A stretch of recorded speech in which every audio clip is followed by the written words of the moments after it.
Laroie, esse é o Bada UERJ, Som Negro, Festa Brasileira. Nesse podcast você vai ouvir histórias, sons, ritmos e ambientes das escolas de samba. Nosso nome vem da expressão Badawe, que no idioma Iorubá significa festa e celebração. É impossível falar de Brasil sem falar dessa manifestação cultural tão presente no nosso cotidiano. Venha saber um pouco mais sobre essa celebração no nosso podcast. Aqui o carnaval não é só em fevereiro. O Bada UERJ, Som Negro, Festa Brasileira, é mais uma produção do Audiolab UERJ. Bora aquecer os tamborins? Eu sou a Coral e esse é o terceiro episódio do Bada UERJ.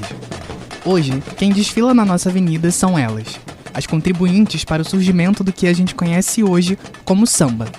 Neste episódio, nós vamos entender como foi a contribuição e a influência delas nesse gênero musical, pois foi graças às matriarcas que hoje o samba resiste e é como é. E eu sou a Giovana. É um prazer estar com vocês para falar de um tema super importante quando pensamos em carnaval. Pois elas são a ancestralidade do samba, são as responsáveis pela existência dele. São as detentoras do saber fazer que remonta às heranças africanas. São as lideranças religiosas que trouxeram e transmitem o saber entre as gerações, já que eram em suas casas, mais especificamente nos seus quintais, que ocorriam os batuques e festejos que conhecemos hoje como samba. Já sabem de quem estamos falando? Não? Então chega de suspense. Hoje quem brilha por aqui são elas, as tias do samba. Embala eu, menininha do Granduá. Embala pra lá, embala pra cá. Menininha do Granduá. Embala eu, menininha do Granduá. Embala pra lá, embala pra cá. Menininha do Granduá. E você que ainda não ouviu os nossos episódios, é só acessar lá nas plataformas Apple Podcasts, Spotify, Deezer e várias outras. Não deixe de seguir o nosso podcast nessas plataformas para receber uma notificação sempre que publicarmos um novo episódio.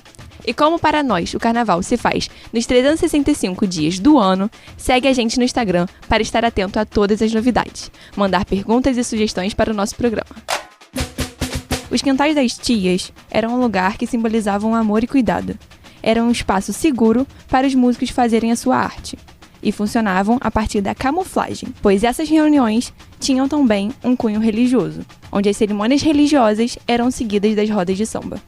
Na concentração do Bada UERJ estão comigo Larissa Moura e Coral. Vem com a gente entender um pouco mais sobre a história delas, as tias do samba. Muita axé para todos nós que já vamos entrar na avenida. Vamos chegar, gente, vamos chegar. Toque de prima, chega mais pra cá, chega mais pra cá. Chega perto de titia, gente.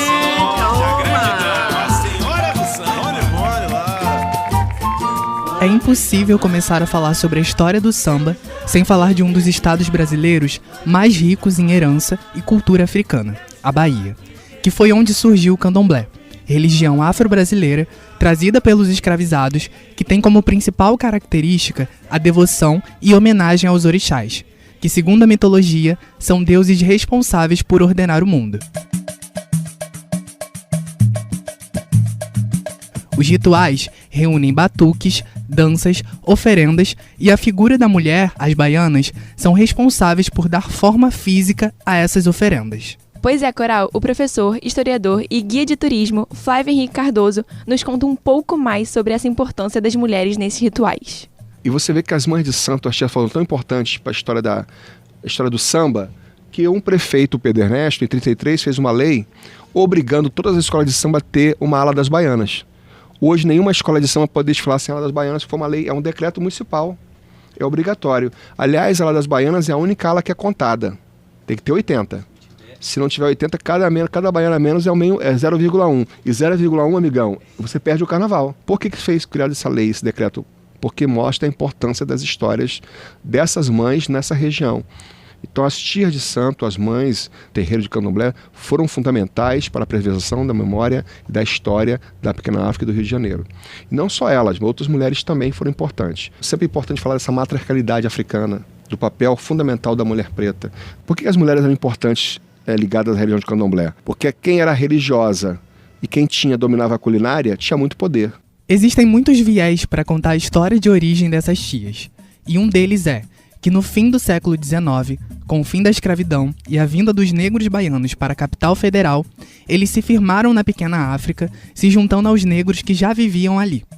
E nessa vinda de Salvador para o Rio de Janeiro, as senhoras que tinham a sua indumentária, que hoje nós sabemos que são as roupas do candomblé, torços, anáguas, balangandãs, colares, brincos que eram joias de axé e tinham a sua representatividade dentro do culto, elas vêm para o Rio de Janeiro e começam a usar essas vestimentas no dia a dia, ficando conhecidas por isso, por essas características. E para ganhar a vida, elas começam a comercializar as suas comidas típicas, os seus quitutes ali na região. Muito se fala hoje em dia da ideia de empreendedorismo, mas, como Flávio Henrique Cardoso destaca, essas mulheres já faziam isso desde o início do século XX.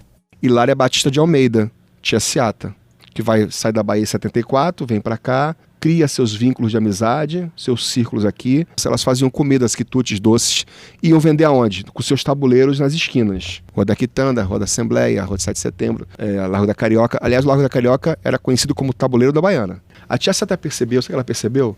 Que o pessoal adorava comprar as coisas dela. A demanda era grande. Sabe o que ela fez? Ela começou a colocar um monte de jovens, meninas também com a roupa de baiana vendendo nas esquinas. Sabe como se chama isso, gente? Franquia. Empreendedorismo. As pessoas queriam comprar, os falam assim, pô, eu gostei da sua roupa. Quer comprar? Eu faço. Mandava o pessoal fazer as roupas de baiana para vender.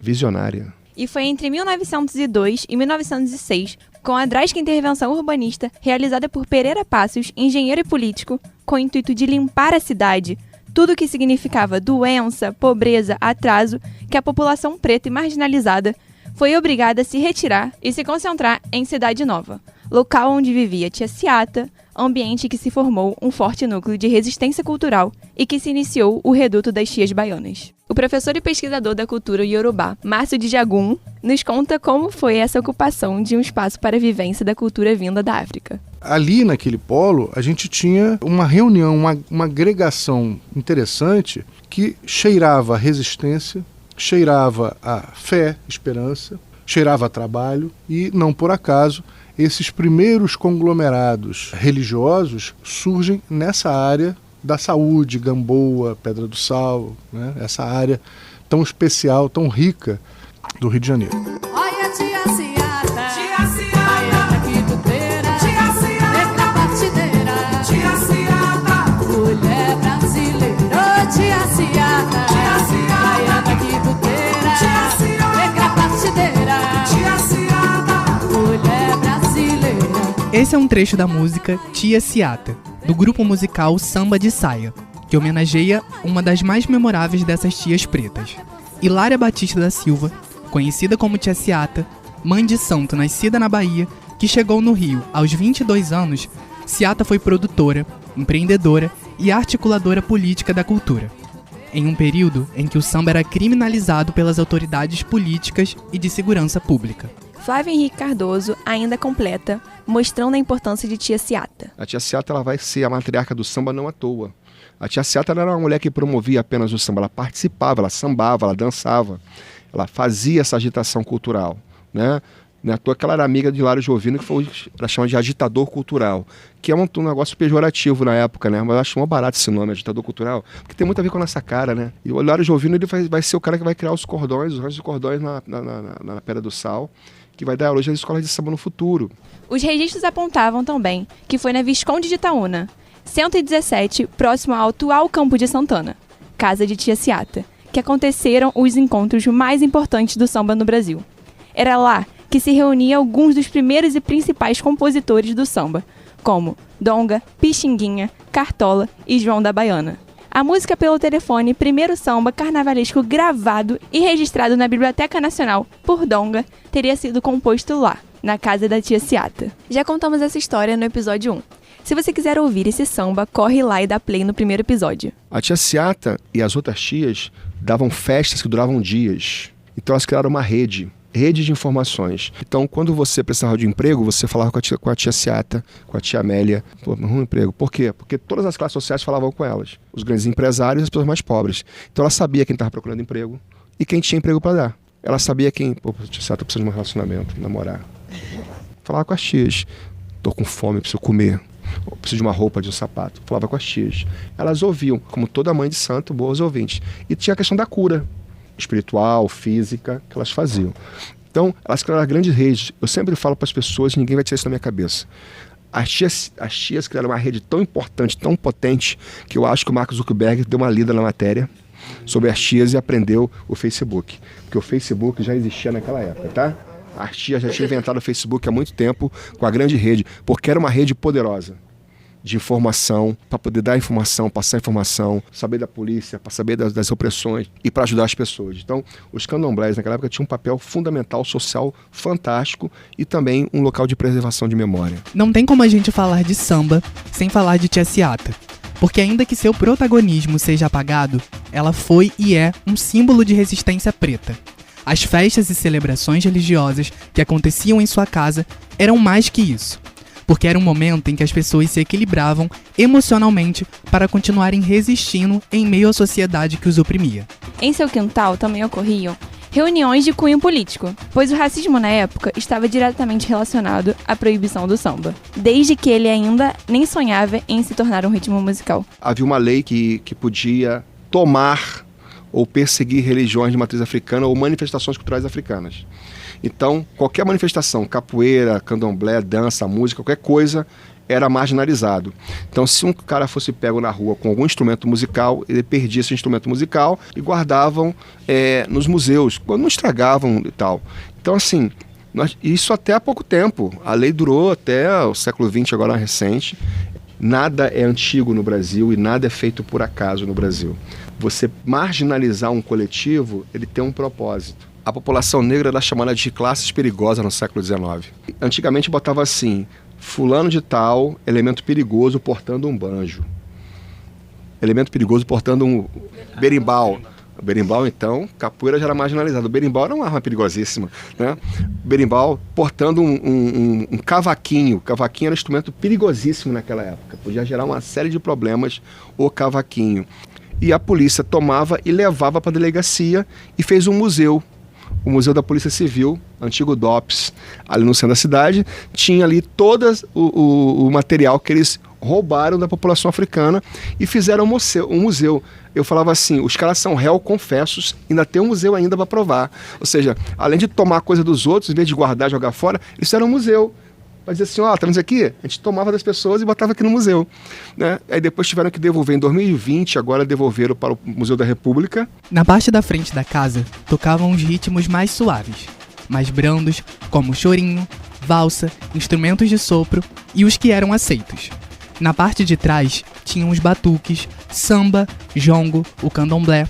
E essa era a estratégia que os sambistas, desafiando as leis e imposições, utilizavam para continuar mantendo suas tradições culturais. Ela tinha uma casa, né, lá na Praça 11, não existe mais hoje a Praça 11 nem a rua, Barão de Itaúna, foi derrubada para fazer a Presidente Vargas, mas onde tem um ED lá, uma escola, na Praça Câmara de Santana ali, tem um ED, Tia Ciata, era a casa onde era a casa dela, né? E ali ela recebia, e na casa dela ela recebia, no fundo, fazia as saudações de matriz africana, o candomblé. Você sabe que o candomblé tem os instrumentos, né?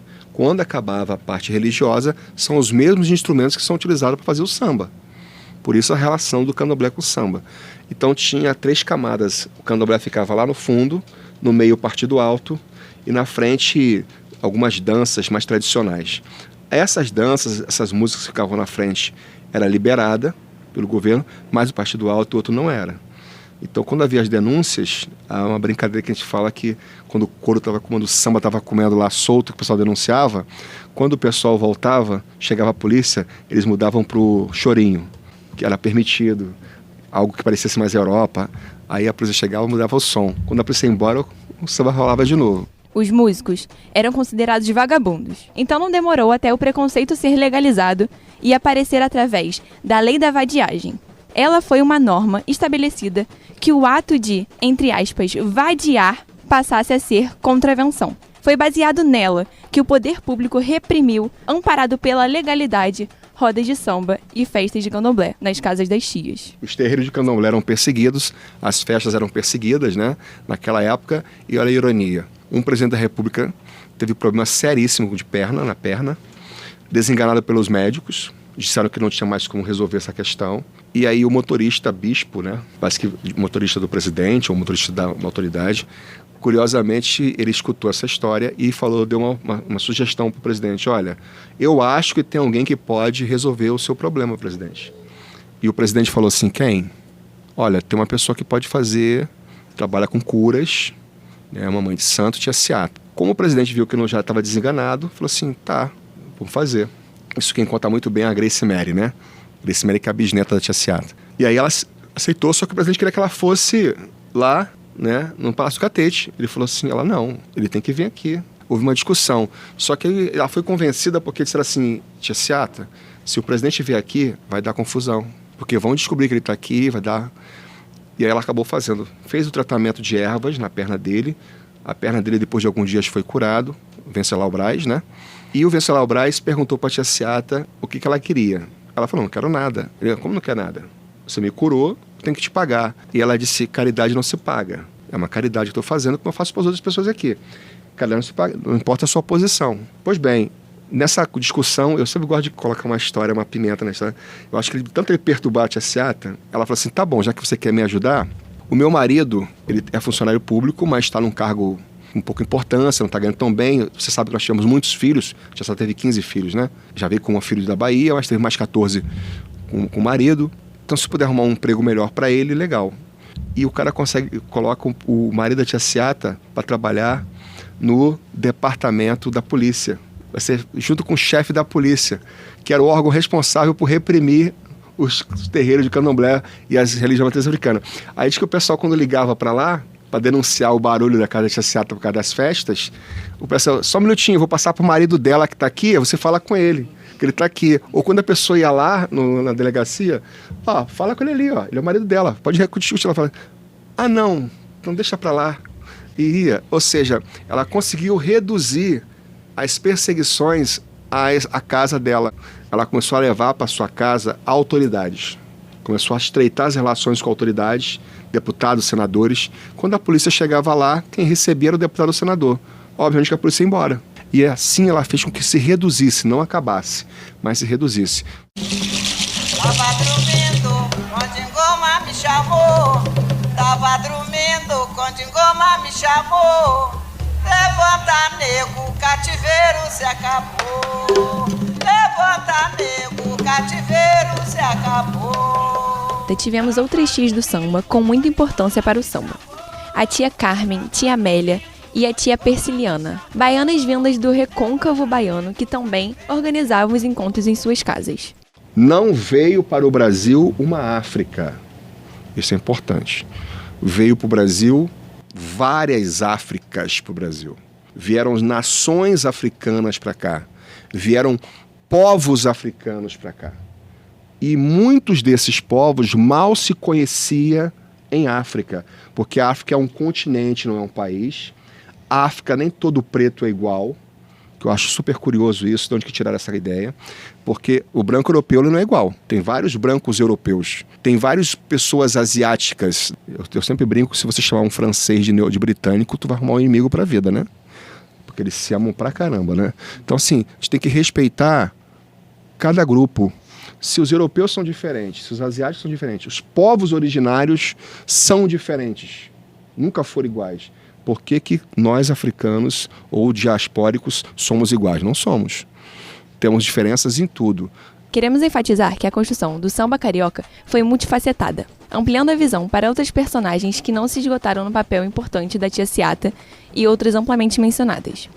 Haviam outras tias, mineiras, fluminenses, cariocas e de outros estados que deixaram suas marcas na história do samba no fim do século XIX e no início do século XX, todas seguindo o papel de administradora do ritual, ou seja, protegiam, abrigavam, preparavam a comida e a bebida e, além disso, possuíam características marcantes no auxílio espiritual e no papel de anfitriões do espaço musical como apreciadoras do gênero.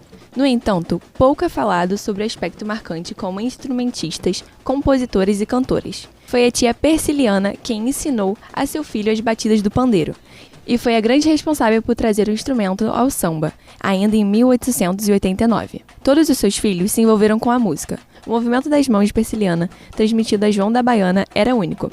Não é à toa que, aos 15 anos, o jovem sambista era atração nas festas pela sua habilidade como pandeirista. Perciliana foi também a primeira a ser vista raspando a faca no prato, um instrumento de ritmo inusitado. Flávio também aponta que o samba é uma mistura de culturas africanas que atravessaram o oceano. E nesses espaços de sociabilidade surge o samba. Mas o samba, ele é uma mistura, ele é um amalgamento de influências. Na Bahia era o samba, vem para cá, porque temos a diáspora africana, e depois temos a segunda diáspora, que são os afro-baianos, os afro-nordestinos, que vêm da região Nordeste para a região Centro-Sul, principalmente o Rio de Janeiro, em busca de oportunidade, trabalho, etc., ou porque foram vendidos lá para cá, e aqui se encontram e vão criar uma série de influências. São os afro-baianos no Rio de Janeiro, dentro dos terreiros de candomblé, porque a maioria das mães de santo eram da Bahia, que vão fazer o surgimento desses encontros de festas, que vão se amalgamar vários conceitos ali, que vão formar o samba. Mas no Rio de Janeiro. Então é uma mistura de todos têm participação. Não dá para você dizer que é de um lugar, que é de outro. São misturas que vão transformar o que nós conhecemos hoje como samba, que é a introdução do pandeiro e de outros instrumentos musicais. Então o samba não tem uma única referência. E não veio de um único lugar e nem de um único grupo. Eu sempre acho que o samba, e é uma opinião minha, eu não sou um especialista em samba, mas para mim ele é uma mistura de várias influências africanas, afrodiaspóricas, de diferentes regiões do Brasil, que vão formar o que nós conhecemos hoje com o samba carioca. No Rio de Janeiro, o jongo foi uma forte influência para o nascimento do samba. O improviso encontrado nos versos do Partido Alto e do samba de terreiro são oriundos das rodas de jongo. Tia Ciata faleceu no ano de 1924, deixando um legado de força e resistência, que se perpetuou. Maria de Lourdes Mendes, conhecida carinhosamente como Tia Maria, nascida no Morro da Serrinha, em Madureira, zona norte do Rio, foi uma guardiã do jongo da Serrinha. Fundadora do Império Serrano, é um exemplo desse movimento.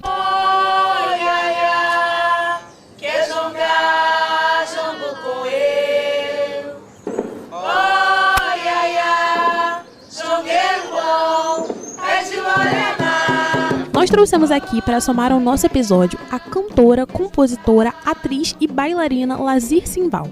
Ela que é sobrinha da Tia Maria e que vivencia e cultiva até hoje as rodas de jongo. Meu nome é Lazir Simval, eu sou cantora, compositora, jongueira, agora escritora, sambista, sou coordenadora artística, do Jongo da Serrinha, integrante também do Razões Africanas. E tudo isso, graças à minha família, É claro que vamos indicar um livro escrito por Lazir Simval, Conversas de Quintal, que comemora os 60 anos do Jongo da Serrinha. Tudo que eu aprendi sobre jongo, sobre samba, eu pude aprender em família, Na Serrinha, a minha família é a família Oliveira. Tia Maria do Jongo, ela é minha tia-avó, assim como tia Eulália, tio João Gradinho, tio Molequinho.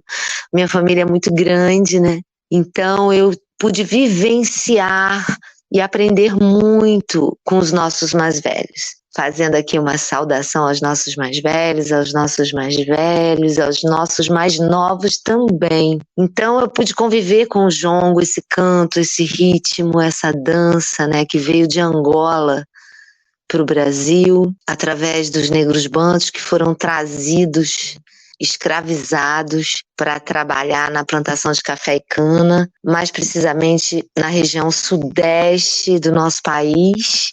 E é justamente nessa região, sudeste, que o jongo sempre foi uma manifestação muito forte. Lazir destaca que o jongo era um momento de reencontro do povo preto com a sua ancestralidade e indica como essa manifestação chegou ao Rio de Janeiro. Uma dança de roda, uma dança de umbigadas. O jongo era dançado nos poucos momentos que o nosso povo negro podia se ver, se encontrar, se comunicar. Com a libertação, do nosso povo negro, muitos jongueiros permaneceram em seus quilombos e muitos migraram para o Rio de Janeiro, que era na época a capital do Brasil. E foram construir suas casas, foram para o alto dos morros, Então, estou trazendo todo mundo para esse tempo, para fazer esse percurso, né, para a gente entender um pouco, né? Muitos consideram o jongo o pai do samba, né? Depois do jongo, o partido alto e tantos ritmos, né, do nosso povo negro, da cultura negra. E um desses morros da cidade do Rio de Janeiro, a Serrinha, né? Então, minha bisavó Etelvina e meu bisavô Francisco, pais da tia Maria do Jongo, eles migraram de Minas Gerais para a Serrinha em 1910. Então, a tia Maria foi a minha referência para falar sobre jongo, sobre samba. Lazir conta com detalhes como aconteciam essas rodas e da sociabilidade que envolvia esses ritmos. Essas rodas aconteciam em suas casas, essas manifestações aconteciam em suas casas. Na Serrinha, na época, a Serrinha era um pedacinho da Mata Atlântica, né?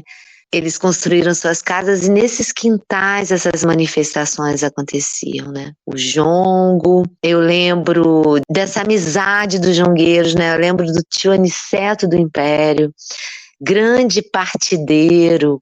Então foram grandes sambistas, né, que vivenciavam o jongo e outros ritmos nesses grandes encontros nos quintais.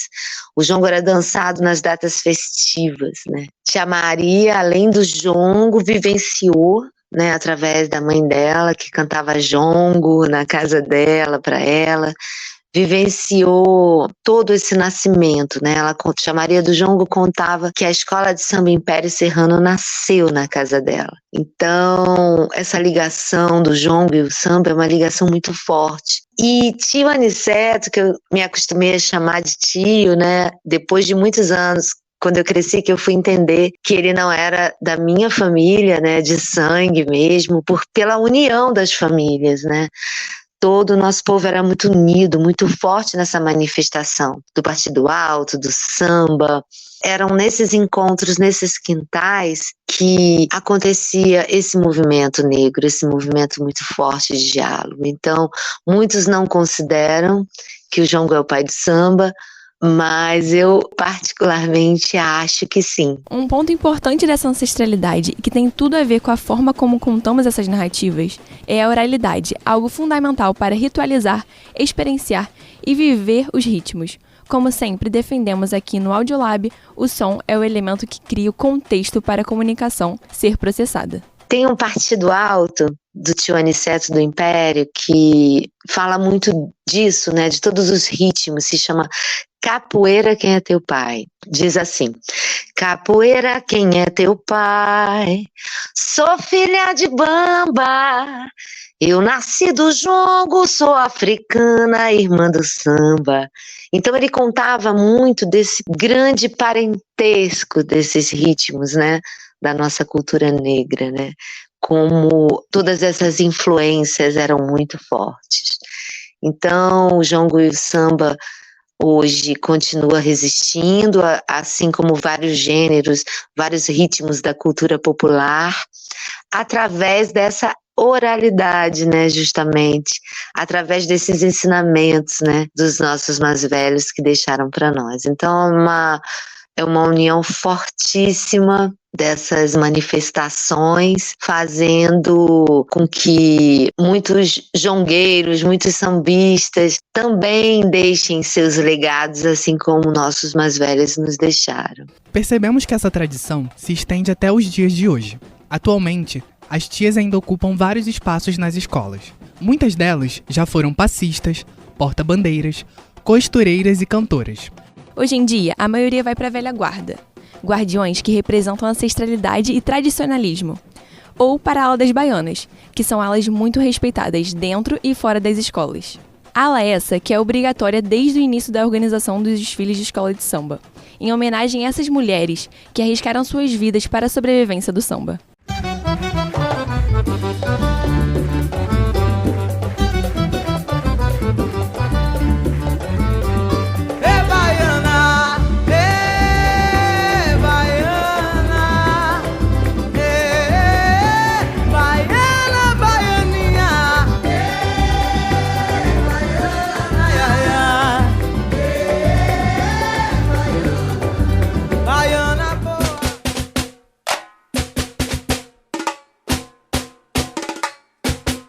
No quadro Aula de Samba, a gente sempre faz uma indicação de livros, séries e filmes que vão auxiliar você no aprofundamento de temas abordados desse episódio. O livro A Força Feminina do Samba, de Nicelmar Nogueira. Também deixamos o link com todo o material completo do episódio.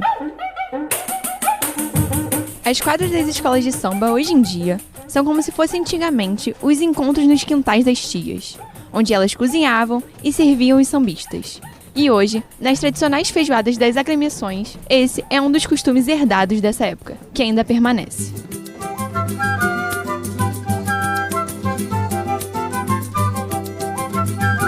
Vamos fazer uma breve pausa para o nosso quadro No Compasso.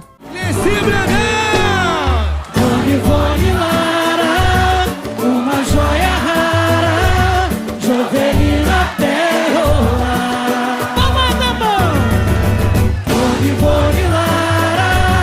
Uma joia rara, Jovelina Pérola. Essa música fala de grandes nomes que mantêm essa força feminina no samba. Uma dessas grandes forças é uma personalidade carioca e dona de uma das maiores feijoadas da cidade. É a Tia Surica. O cafofo da Tia Surica, local de ilustres e memoráveis encontros da velha guarda da Portela e de seus parceiros e amigos, com muito samba e feijoada.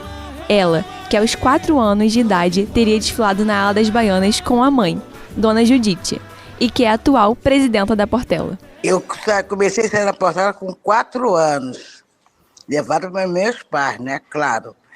E eu peguei até Praça 11. E estou até hoje na minha querida Portela, que é minha segunda família. Eu tenho uma coisa, que eu, em 66, eu fui intérprete do samba do Paulinho da Viola, memória de sargento de milícia, ganhei o campeonato. Isso aí também me deu uma grande satisfação, fiquei muito emocionada na época. E até hoje, Paulinho se pergunta a eles, ô Paulinho, como é o samba que você fez para Portela? Ele diz assim, não sei não, procura Surica. Olha, a mulher é muito importante no meio do samba, né? Porque se as mulheres não são nada, né? Se é para fazer uma comida para o samba, são as mulheres. Se é para gravar, tem que ter o coro feminino. Então as mulheres é muito fundamental no mundo do samba. E outra coisa, a velha guarda é a espinha dorsal de qualquer escola de samba. Porque se não fosse eles, nada disso estaria acontecendo. Tia Surica destaca como a concentração de pessoas no Cafofo mantém essa ancestralidade. Que aqui no Cafofo teve, que nós fizemos uma roda de samba aqui no Cafofo, uma feijoada. De repente, quem chegou aqui no meu Cafofo? Carlinhos Brown, que ele ficou emocionante de ver a roda de samba com muita gente. E ele degustou da feijoada. Até o Lula já degustou da minha feijoada. Nós não vamos ser eternos. Eu espero que essa nova juventude dê a continuidade no samba. Muito obrigada, Tia Surica. É uma honra recebermos você aqui no Badauerge.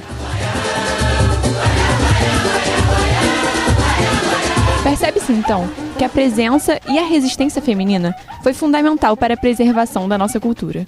E deixando uma provocação aqui ao final, se realizarmos um contraste desse contexto histórico da época com os dias atuais e substituirmos as rodas de samba de antes pelos bailes funk de hoje, vamos notar a semelhança tanto nas formas de resistência quanto nas práticas e nas repressões. A marginalização imposta aos corpos pretos ainda permanecem, assumindo novas facetas. Bom, o nosso portão já vai fechar e para não perdermos os pontos preciosos, estamos terminando o nosso desfile de hoje. Uma pena, queríamos muito mais também. Muito obrigado, amiga e ouvinte. Se você gostou do nosso programa, pois é, semana que vem temos muito mais. No nosso episódio 4, vamos falar sobre a relação do carnaval e as religiões de matriz africana. Já se animou, né? Nós também. Esse podcast é uma realização do Audiolab da UERJ com coordenação geral de Felipe Mostaro. Direção e roteiro e produção por Coral Azevedo, Giovana Garcia e Larissa Moura. E edição de Ramon Lemes. No nosso próximo episódio, vem coisa boa por aí. Segue a gente. Badauerge Som Negro Festa Brasileira.